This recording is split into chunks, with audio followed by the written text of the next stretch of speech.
भारतीय सिनेमा के एक ऐसे जाने माने कलाकार जिन्हें कि हम सभी जानते हैं। ऐसे में हम बात करने वाले हैं अमिताभ बच्चन जी की, जिनका जन्म 11 अक्टूबर 1942 को भारतीय फिल्म जगत बॉलीवुड के अभिनेता और प्रसिद्ध हिंदी साहित्यकार हरिवंश राय बच्चन के पुत्र के तौर पर हुआ। 1970 के दशक के दौरान उन्होंने बड़ी लोकप्रियता प्राप्त की और तब से भारतीय सिनेमा के इतिहास में प्रमुख व्यक्तित्व बन गए।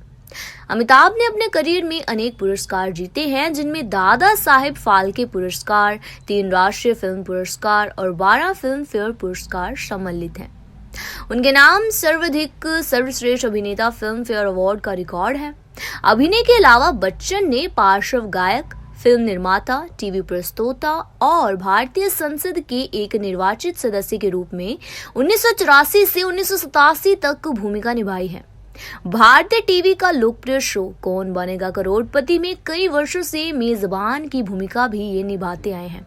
इस शो में उनके द्वारा किया गया देवियों और सज्जनों संबोधन बहुत चर्चा में रहता है।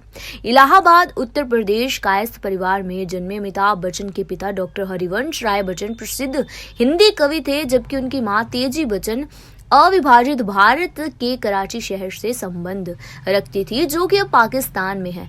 आरंभ से अमित जी का नाम इनकलाब रखा गया था, जो भारतीय स्वतंत्रता संग्राम के दौरान प्रयोग किए गए प्रेरक वाक्यांश इनकलाब जिंदाबाद से लिया गया था। लेकिन बाद में प्रसिद्ध कवि सुमित्र नंदन पंत ने इनका नाम अमिताभ रखा। अमिताभ का अर्थ है शाश्वत प्रकाश। यद्यपि इनका उपनाम श्रीवास्तव था, वह कायस्थ जाति से संबंध रखते हैं, फिर भी इनके पिता ने इस उपनाम को अपने कृतियों को प्रकाशित करने वाले बच्चन नाम से उद्धृत किया। यह उनका उपनाम ही है जिसके साथ उन्होंने फिल्मों में एक सभी सार्वजनिक प्रयोजनों के लिए उपयोग किया।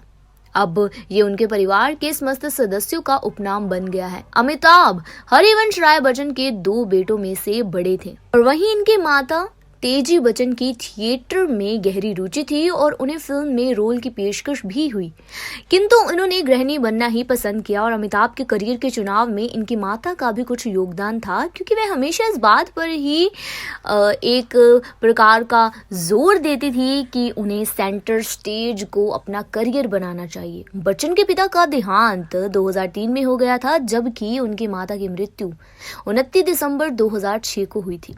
बच्चन के 2 बार MA की उपाधि ग्रहण की है और ऐसे में मास्टर ऑफ आर्ट्स इन्होंने इलाहाबाद के ज्ञान प्रबोधिनी और बॉयज हाई स्कूल तथा उसके बाद नैनीताल के एक शेरवुड कॉलेज में पढ़ाई की, जहां कला संकाय में प्रवेश दिलाया गया। दरअसल अमिताभ बाद में अध्ययन करने के लिए दिल्ली विश्वविद्यालय के किरोड़ीमल कॉलेज चले गए, जहां इन्होंने विज्ञान स्नातक की उपाधि प्राप्त की।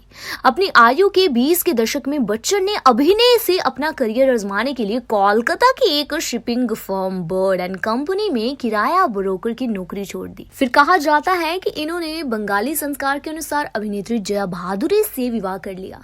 इस दंपति के 2 बच्चे हुए, जैसे कि बेटी श्वेता और पुत्र अभिषेक। ऐसे में अगर हम अमिताभ बच्चन जी के राजनीति के करियर के बारे में बात करें तो अमिताभ ने अभिनय से कुछ समय के लिए विश्राम तो ले लिया और अपने पुराने मित्र राजीव गांधी की सपोर्ट में राजनीति में कूद पड़े।